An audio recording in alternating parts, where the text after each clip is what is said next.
Hello guys, so balik ko magluto og ampalaya. So, kailangan tao garlic, kamatis, and then ilunod ang kamatis, no? And then ako naman na siyang tawag aning dilata-lata kasi tama ni. Siguro pa na akong nakita sa video sa akong gitanaw. And then ako nang gilunod ang ampalaya. And then atong imikos-mikos sa kadyot.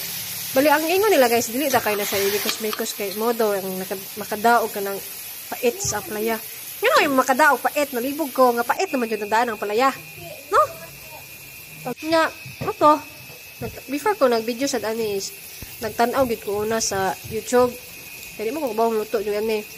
Simple lang kayo. Then nahon ang gilunod ang itlog. Balikan ni siya isa ra ka ampalaya o duha ka itlog. And then imikos-mikos sa pud nato kanang balik, kadyot sa god. Dili sa natong kuan kay masinyag pait kayo. Ano ni siya, worth it sa akong first time nga luto aning palaya lami. And then dili sad kayo siya pait kay ako man ni siyang gihumulan og kanang kuan sad kadyot asin.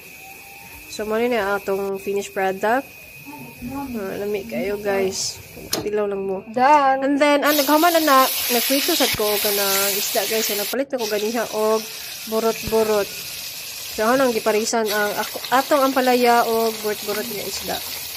So, ano ni siya ang atong finished product, guys, no?